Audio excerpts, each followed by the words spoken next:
What is going to be used in the United States for post-trade settlement? Is it going to be XRP or XTC? I took a closer look and you have to see this information. We're also going to get into hidden road and post-trade settlement with XRP and RLUSD. We're going to take a look at Interledger protocol. We have a clip from Rob Cunningham talking about US and history being made, talking about crypto and XRP. We're also going to discuss Ripple's money transfer licenses, how companies move trillions of dollars with XRP with Jay Claver. We're going to get into that information with XTC here in a bit. And I got some other information to wrap out this video. It's going to be a big, long, well-educated, well-sourced video, guys. If you find this content useful and valuable, you can hit like and you can comment down below. Let's go ahead and start. We'll use RLUSD as collateral. Then that's essentially enabling the bridging of the digital asset space to TradFi, which is extremely exciting. Also, the XRP ledger will be used as a post-trade for all of Hidden Road's prime brokerage services. We also see that this captive audience of 300 institutional customers is, a really interesting portfolio of customers that will and do need digital asset infrastructure, which these customers will be able to take advantage of our payment and custody solutions. Really quickly, did you hear what she just said? Hidden Road has 300 institutional customers. And yes, there will be some overlap between Ripple's customers and Hidden Road's customers. But in the grand scheme of things, Ripple is going to pick up maybe 100 or 200 new customers, right?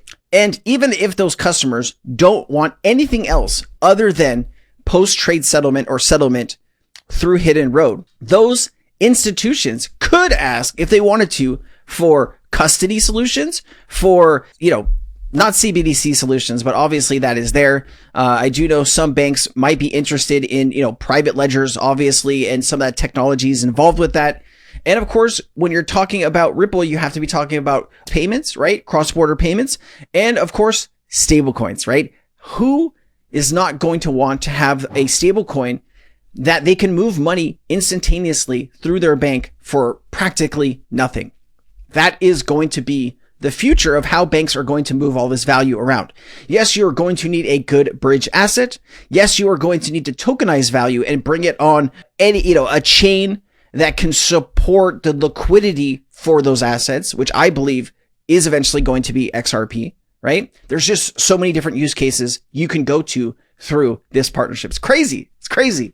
As well. We are very much focused on building our business, building use cases and utility for digital assets, and enabling and solving customer problems for our banking and institutional customers. Love that. Thank you, Crypto Eerie, for that clip. All right, so Smoke Dog put this out.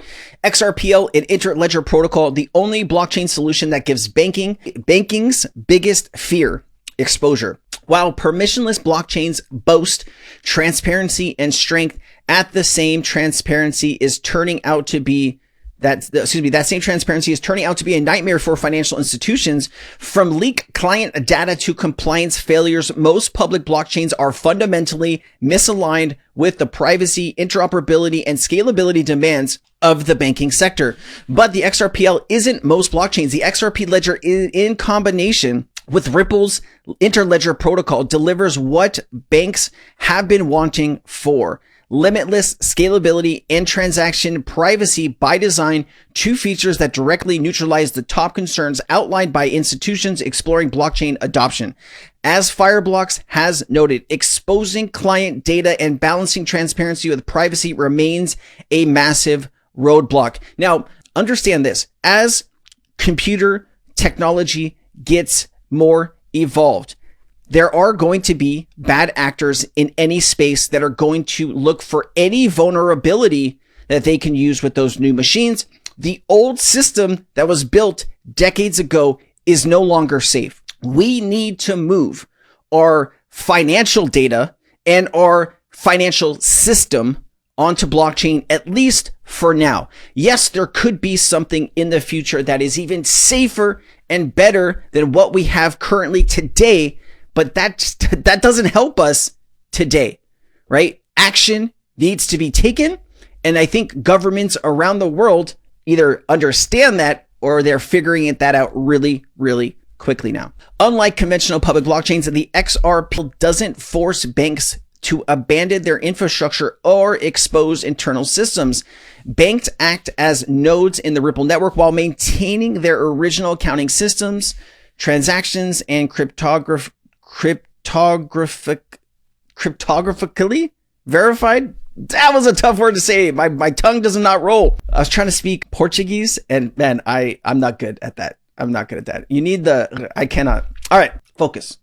Interledger protocol brings to the XRPL without requiring unified ledgers or sacrificing control. If needed, each bank can still trace transactions internally using its own systems. Simply put, the same way banks use Swift to send messages, they can use the XRPL to move value, only faster, cheaper, and with full privacy. This approach preserves both compliance and confidentiality, solving the visibility issue that has made most blockchains a non-starter for institutions. In this way, Ripple already solved the hardest part of blockchain integration, bringing banks on chain without compromising privacy or performance.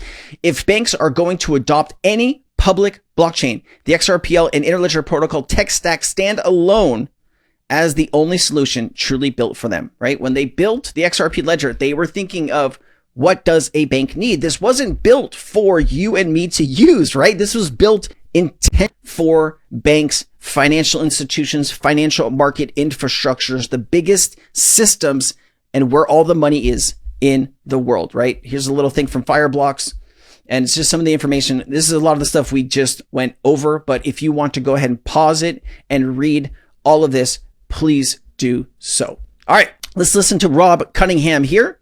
Rob is an interesting fellow. He posts some things that, I don't agree with everything he posts, but then he posts some stuff and I'm like, hey, that makes sense. So this is one of those things where I'm like, hey, I'll play this. So Rob, I have a question for you. Crypto's moving today, man, big time. Is it becoming a safe haven? What do you think? It's becoming an inevitable future. I think if people understand, Todd, that at the end of the day, interoperability and the mechanics that's going to require the world to operate in a new level playing field with transparency and accountability. Todd, in this broken world, the only thing that can fix a world where no one trusts each other is a system of trustlessness. And that's what decentralized ledger technology does. Everybody has to play palms up. It's no longer take my word for it.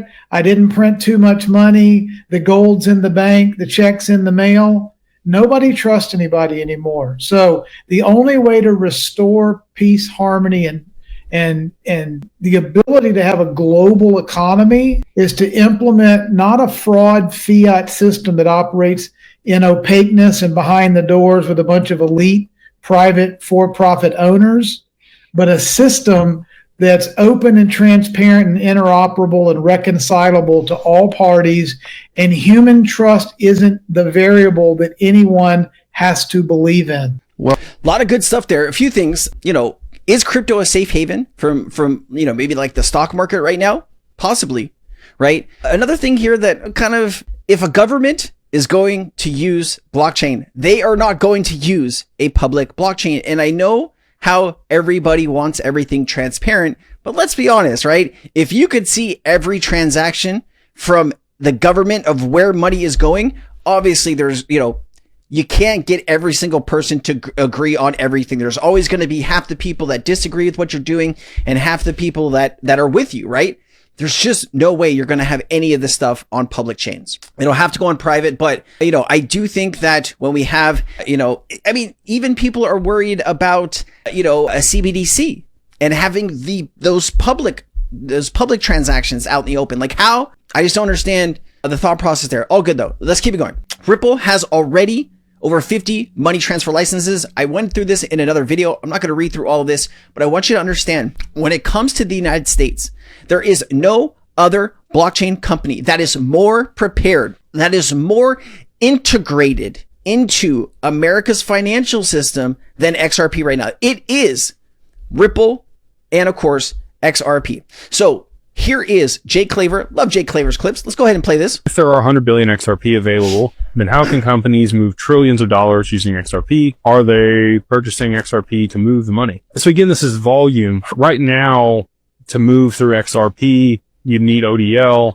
You need Uphold, because Uphold does a fiat to digital currency transfer for XRP, sends it to the counterparty, and then they swap it back into fiat and then send that to the counterparty's bank. That's how they're moving. They're going to move trillions. They're really not moving trillions right now. And the other way that they do it is they lend the XRP out, but it's really just like a liquidity. So they lend the XRP, Uphold exchanges that for fiat. They lend it to the bank. The bank uses that money however they're going to use it for 7 days. They send it back to Uphold with the interest. They swap it back for XRP, and then they send it back to Ripple. At least that was the way it was explained to me in the conversation a couple hours after Simon inked that deal with Ripple. They're not moving trillions through the XRPO yet, but as price appreciates on XRP, there'll be enough liquidity in XRP to be able to facilitate those transactions, and different counterparties are holding XRP. We'll start utilizing it to be able to settle those. Hell yeah. Once we have the liquidity, we can start moving it. All right, let me just show you this. I wanted to better understand because I was listening to a clip over the weekend. It was Jay Claver. I couldn't find the clip on Twitter. It was only on YouTube, so I couldn't bring it over without violating a few things. So, Jake had said that, he has talked a lot with the XDC team, and before they signed an NDA, he was asking questions about the US market, Project Ion, the DTCC. I wanted to better understand this for myself. What would the XDC ecosystem need to do to get prepared for the US market? And they've actually already made some progress in that. So I want to go over that with you today, and I'll also give you my thoughts on this information. So I said, how many money licenses does the XDC network have in the United States? Because, when you're looking at Ripple, I probably should have had this close to each other. I do apologize. I meant to connect these two. When you're looking at Ripple with 50 money transfer licenses, you start to wonder, what is other blockchains doing? And since XDC is talked about being used for post-trade settlement in America, we got to take a look at XDC first. So there's no publicly available evidence indicating that the XDC network itself holds any money transfer licenses or similar regulatory money licenses in the United States as of April 2025. The XDC network is an open source enterprise grade blockchain, yada, yada, yada. In summary, the XDC network does not directly hold any US licenses, money licenses, and its blockchain protocol not a regulated financial entity in the United States. Licensed third-party platforms and exchanges facilitate XDC for US users and are responsible for regulatory compliance. And I wanted to take it a step further. Some people think XDC is going to be used in post-trade settlement in the USA because XDC has no licenses. Is this even possible, right? Because that's how my mind is working. Don't you need licenses to do post-trade settlement? That's what I thought you needed. Here is the answer here. Post-trade settlement feasibility, third-party licensing model. Post-trade settlement on XDC network would rely on regulated intermediaries, e.g. banks, custodians, handling fiat transactions for compliance. For example, Fluent Finance's US stablecoin operates through a federation of US chartered banks that handle minting and redemption, ensuring compliance with banking regulations. X, an FCA regulated partner, tokenized money market funds on XDC, leveraging its own licenses for financial trading. Now, ex-CEO. Grant. Okay, so what I find interesting here, all right, I was just making sure this is the gentleman I had it in my mind, right? When you listen to the CEO of ArcX talk about money coming onto the XRP ledger, he said 30 to 50 trillion. We've all seen the clip. If you don't know what I'm talking about, I will show you what the clip is. I'm not going to play it. ArcX CEO 50 trillion. Let me just show you what this looks like. You can look this up. Here is the clip. Let me just zoom it to the end here. To 50 trillion, 30 to 50 trillion, all on XRPL. All on XRPL. Trading on Artex. See, and bearing in mind it's 1.4 quadrillion, this is still a tiny slice of a huge market. 30 to 50 trillion, all on XRP. Okay, so 30 to 50 trillion all on the XRP ledger, not XDC. So when people I've had some people say ArcX is not going to do anything with XRP. It's all going to be on XDC. But if you listen to the CEO, it's not the first time he said something like that about the XRP ledger. I have not heard him mention the XDC network as he mentions the XRP ledger. So to me, I'm not worried about this part. XCC serves as a settlement layer while licensed entities manage fiat rails and regulatory obligations. It also says regulatory clarity for banks. Recent FDIC guidance allows banks to engage in crypto activities, custody, node operation without prior approval. So now banks can actually just jump in without actually getting permission. So that might help XDC in the long run here. The OCC confirmed banks can custody Bitcoin stables and run blockchain nodes, enabling integration with networks like XDC. You also have regulatory approvals for XDC network. No direct approval is required. Okay. And then it says indirect institutional adoption. Banks and funds, major institutions like State Street and BlackRock have tokenized funds on XDC via ArcX, implying compliance with their internal policies and applicable regulations. FedNow integration, while not directly mentioned, XDC's compatibility with ISO standards via Impel aligns with Federal Reserve. So it does have one connection to FedNow, which is Impel. Ripple has, I don't even know anymore how. I'd have to take a look at the complete list. I know early days when there was only like 30 or 35 institutions that were FedNow approved. There was like, it was 27. I'm remembering it was 27 now institutions approved. And at the time I researched all 27 and I found connections either directly or indirectly to Ripple and XRP through 21 of the 27 connections. It was just an insane number, right? All right. Key considerations. XCC integrates tools for AML, KYC, enterprise partnerships, collaborations with regulated entities. And I wanted to take it a step further. Project Ion with the DTCC says that they are working with R3. What digital asset will be used for post-trade settlement? I was just seeing if it had any information on it. It talks about Project Ion, DTCC's distributed ledger initiative for post-trade settlement, utilizes R3 Corda's blockchain platform, but does not rely on public digital assets like XCC, Bitcoin, Ethereum. Instead, it employs tokenized securities or fiat currencies within its permission DLT. So this is saying through Project Ion, they won't be using, if they decide to use the XCC network, it'll be a stable coin on the XCC network that would be used for post-trade settlement, which makes sense, right? I think a lot of us believe that, hey, like XRP or XCC would be best used for this, but unless you're going like US dollars into a different currency, you don't really need that bridge currency. If you're going to US dollar to US dollar, stablecoin would do it. But, you know, I'm starting to wonder if a stablecoin is going to be used, wouldn't they want to use, you know, one of the highest regulated stablecoins in America? It's just like, where is XDC based out of? I've shown this before, you know, Zinfin network is based out of Singapore. I just don't understand, like, you know, if I was in control or if I was the CEO of the DTCC, obviously I'd have a pretty cool job. But if I was looking at what are we going to use for post-trade settlement, why would they use a blockchain that is not based in America, like or a company, right? We can all kind of trace back XRP, XLM, Algorand, HBAR. There's a lot of other assets we can say that, hey, Americans put this together, they built this, and you have some type of American company that is associated with that currency, right? Why would we use something from Singapore? This is my question. I'm sure you have some questions too. Let me know down in the comments what those questions are. All right. Tokenized securities, it talks about tokenized securities, fiat integration, Corda's role. You know, Corda has had a problem with actually having paying customers. So this is kind of all up in the air. Jake Claver actually believes that XRP is going to be used for that settlement or RLUSD, which, you know, we'll wait. We'll see. I'll give you the news as soon as I have it. U.S. government agencies involved in approving cryptocurrencies. I wanted to better understand what agencies would need to approve something like that. And so, you know, this is just when I was doing my searches here, I needed to better understand what, you know, the OCC, the FDIC, and the Federal Reserve for my search. And that's what that was. Just give you that. We're not going over this. I just wanted to better understand what government agencies would be used to approve cryptocurrency to be used by banks. And here are the regulators. Okay.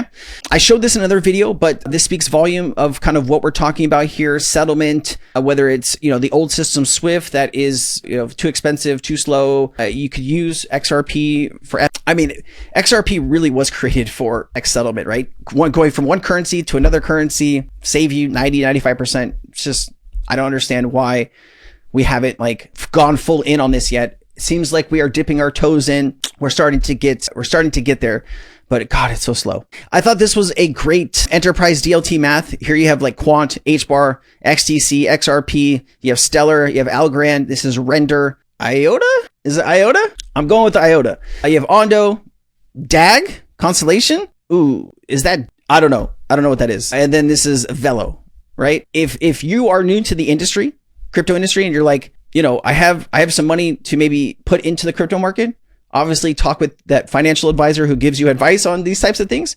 You can also use this as a guide to, what maybe to research next. These assets have been around for years. Some of these have been around for a decade now. So these are what we would call, tier 1, top 20, top 100 tokens. All right.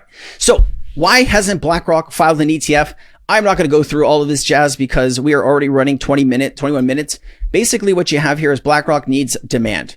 BlackRock needs demand from its customers. That is why Larry Fink switched from being against Bitcoin to being pro Bitcoin, because one, customers started to want Bitcoin. They were starting to search on BlackRock's website Bitcoin. Now, if Larry Fink woke up today and got a report, from his team or whatever, saying that people are searching for an XRP ETF on the BlackRock website, they're going to act pretty quickly. Now, I don't know if they're going to file their own ETF and wait, the wait, whatever, how long it's going to take, or if they are going to jump onto somebody else's ETF, which they have done in the past, and go from there. I do think BlackRock is going to want to have their own solution for this, but I do think other banks can jump in. This is a 3-minute clip from Edo Farino. I thought there's some valuable information here. Obviously, if you are tired and you want to go, I love you. Thank you for being here. I hope you have a great week ahead. If you want to stay and get some extra information from Mr. Farino, I'm going to play it out right now. Welcome, everyone. It's time to fully understand what you hold and, most importantly, trust the process. Today, XRP is just $2.09, but that price, that means absolutely nothing, because behind the scenes, the flippening already started. In fact, XRP has already surpassed Ethereum in some metrics, and we can talk about the fully diluted market cap, where XRP is above $200 billion, while Ethereum is still sitting at $192 billion. So let that sink in for a moment. The markets are speaking very loudly, and it's time for ourselves to listen to what they have to say and pay attention. This marks over 6 straight months where XRP has massively outperformed Ethereum. The XRP ecosystem is growing exponentially. In fact, Ripple is acquiring multi-billion-dollar companies, wallet activities are hitting new all-time highs, and a new stablecoin has just been issued on top of the XRP ledger. Utility, superior technology, institutional adoption, and regulatory clarity. XRP is checking every box. Right now, XRP is positioned at the heart of global finance. It's virtually impossible. You step into any room where we have global leaders just like Christine Lagarde, or the International Monetary Fund, or the World Bank, and you won't hear about XRP. As a matter of fact, Ripple is omnipresent. You can find them everywhere at any time, and that's exactly why XRP supply is drying out. The smart money is buying large sums of XRP, and they are betting on the new system. XRP is not the average cryptocurrency that you hold. Neither it is the typical stock. XRP is the heartbeat of the new financial system. You need to truly understand what you hold, so in the future, you're not going to make the mistake of mistaking XRP for the average cryptocurrency. The most notorious central banks in the world have already successfully tested on the XRP ledger, just like it's the case for the Central Bank of Russia. Let me get this straight. XRP is being strategically positioned as the world reserve currency. Yet, 99%. It's really interesting to mention Russia there, right? Like, Ripple has worked with a ton of other central banks that aren't involved with the conflict in Ukraine, but I don't know why we mentioned Russia. Like, I've seen some information out of Russia, but nothing. Like, Ripple, I think, sent a team or worked with them one time, like years ago, just on like a pilot sandbox. But I have not heard of any official CBDC launching in Russia. And the problem with the thought process here of Russia and a CBDC is, if you want the CBDC technology, you have to work with Ripple.